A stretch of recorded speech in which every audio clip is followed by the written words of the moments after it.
How's it going, everybody? This is Pastor Chris coming to you with Just a Thought.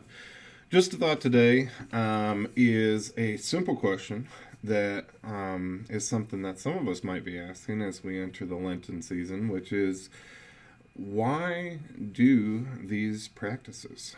Last week, or I guess technically still this week, we were messing with fasting, which is an old ritual discipline kind of thing to focus ourselves away from what we need to survive onto what we need to live.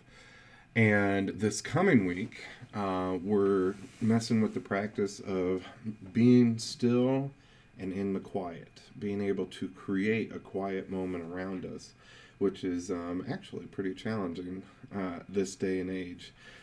But why? Why would we mess around with the time of doing these practices? And one of the reasons that I can think of is Lent is a reminder that as Christians, we're called to a life of devotion and service. And one of the reasons this gets kind of complicated is because the word service can mean a lot of things to a lot of people. But remembering that our service is not for the end goal of those things, is not for the needs that we see outside, the needs of the community, the needs of the random people walking around. Those are the vehicles of our service. Those are where we practice our service. But our service is to God. And God is the one who calls us to those different places of service around the road. The essence of devotion is found in those times when we can limit our own self-interests, our own desire to push our own agenda forward, to push our ideas forward, to push what we think should be happening next forward. And that's something that everybody struggles with, and something that these disciplines speak to. If I can limit my food intake, if I can be able to fast and focus instead on God, then I have learned and practiced an important step along that road. You see, when our driving force is not to please ourselves, but rather to please God, we can see fulfillment that just isn't seen anywhere else. And our faith is much stronger for it. I thought of this particular question because I was driving down 53, and in my experience, as I've driven down many highways all over this country, it's not particularly unusual to see a giant billboard on the side of the road, which was paid by such and such church or such and such group. And in general, they will say something to the effect of, this is your chance to get right with God. Make sure that you have things squared away with God.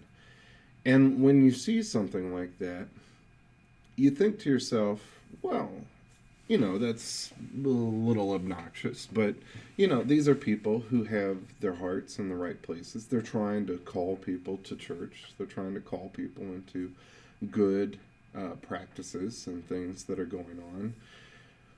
But we don't sometimes see that the evil of such a billboard like that, of such a sign like that, isn't in what it's saying, but in what it's teaching us about how we will think that salvation is this private transaction that takes place just between me and God.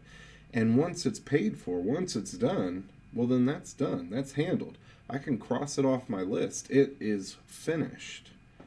But as anybody who's been in any sort of relationship before will know, we're not looking to punch our ticket.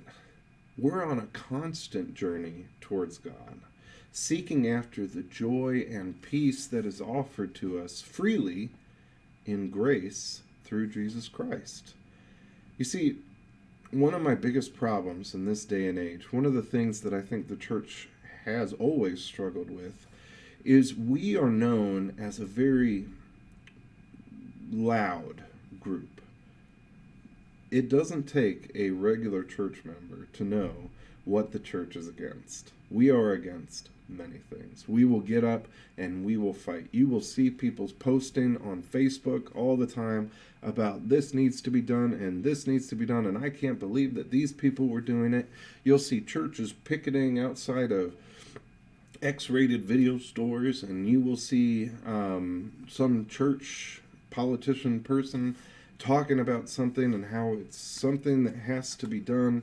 And these are the things. We are known for the things that we are against.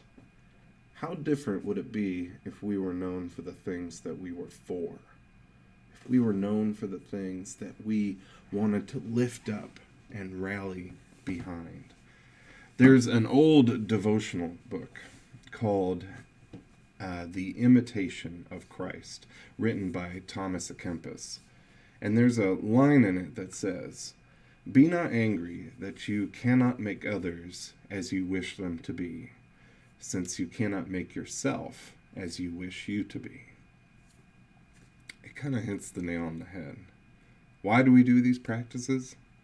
It's because we're pushing ourselves to be more like the person we want to be.